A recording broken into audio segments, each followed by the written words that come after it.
out briefly, which he was thinking he was doing, he said. But that is also very curious, something the jury will have to consider, John. They have a lot to consider. Okay, Randy, thanks very much. And once again, court has adjourned for the day. At least the jurors have been told to leave. They will get back to work on Monday morning. I want to bring back Bernardo Villalona and Mark Eiglarsh right now. They're both criminal defense attorneys and former prosecutors. And Mark, this time I just want to start with you. And both Randy and Gene were pointing out this phrase, manufacturing an alibi.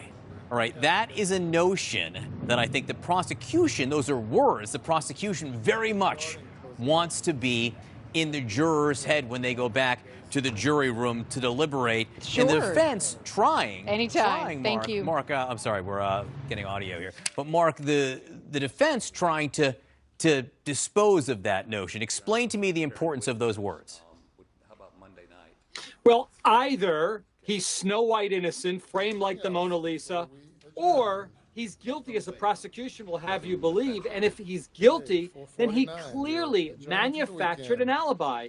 He's trying to, on the day in question, claim he was somewhere that he wasn't. And that all backfired, because understand, he didn't just tell one person. He told multiple law enforcement officers, I wasn't there. I wasn't there at the house. I wasn't there. I was at my mother's house. I wasn't there.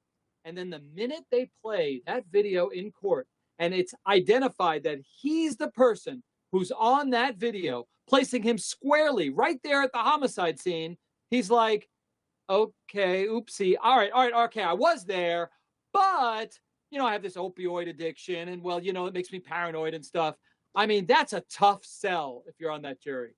Bernardo, is this more or less done one way or the other? I know there's more business to take care of. We might hear from more witnesses, and then we'll have the closing arguments. But when you have a defendant accused of double murder on the stand like this, is this the moment? Is this just about everything for the jurors?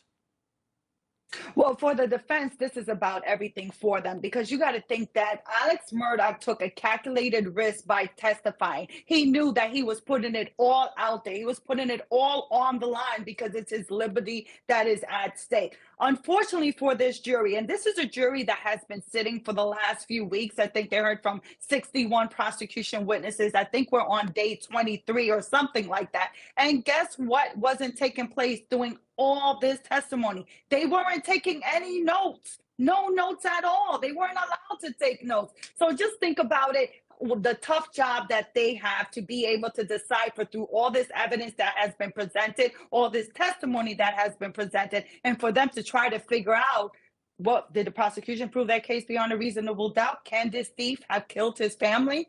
That's what they're going to have to be faced with. So far, we hear that on Monday, supposedly they're calling 4 witnesses, and this is the defense, and that they may be a rebuttal case. I am very curious to see what the rebuttal case would be. I'm thinking, could it be Cousin Eddie being called to testify? Let's hang on for a second and talk more about the rebuttal in just a moment. Mark, though, first I just want to address the issue of when a lawyer is a defendant, when a lawyer testifies. Are there any rules, not in the legal profession? Is it something you like to put on the stand, you don't like to put on the stand? If you're an attorney, do you like to put a lawyer on the stand because that lawyer knows how to say things to a jury? Okay, let me just start by saying that I've been practicing law for 30 years in spite of my extraordinarily youthful appearance, and I never like to call my clients to testify, ever, because you never know how they're going to be received. You cannot calculate exactly what questions are going to be asked.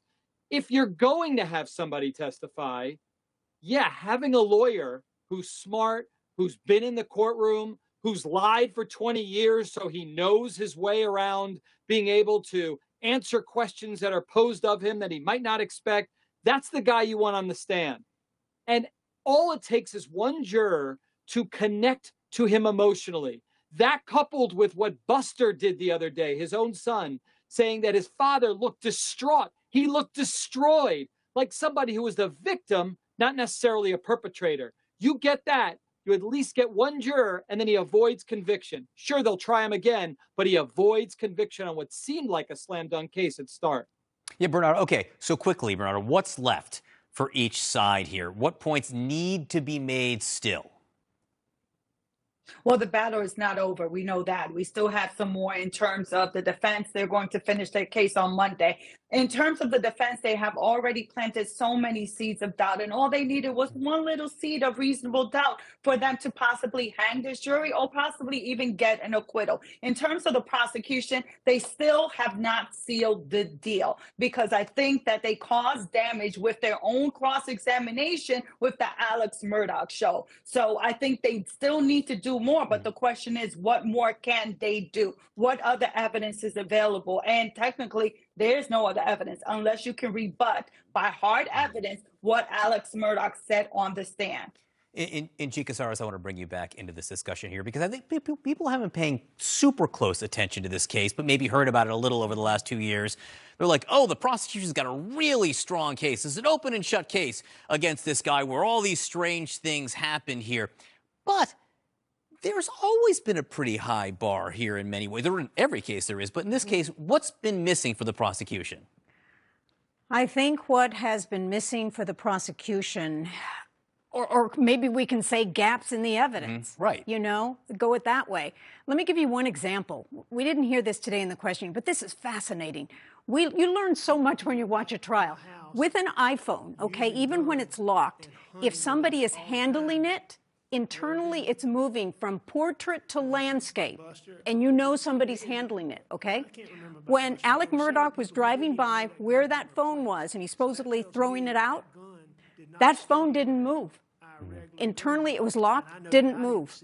There are some holes in the evidence and the timeline here for the prosecution that they've been trying to fill in. G. Casares, thank you so much for helping us understand this, and thanks to our defense attorneys as well. Coming up on Sunday on State of the Union, the president's national security advisor, Jake Sullivan, and the chair of the Republican National Committee, Ronna McDaniel. That is Sunday morning at 9 Eastern and again at noon here on CNN. And then Sunday night, join Clarissa Ward for a CNN special report, The Will to Win, Ukraine at War. That's Sunday night at 8 o'clock Eastern on CNN.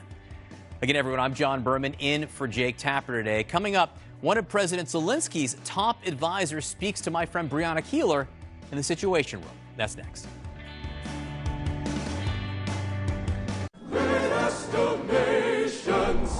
Interesting piece. Let me bring in my expert. So many scratches. Those are from my car keys. Such a rich history. This won't do well at auction, but at AT&T, it's worth a brand new Samsung Galaxy S23. Wait, really? What about this? AT&T's deal is back. Wow. Everyone gets a free new Samsung Galaxy S23 with a Galaxy phone trade-in. Any year, any condition. COVID-19?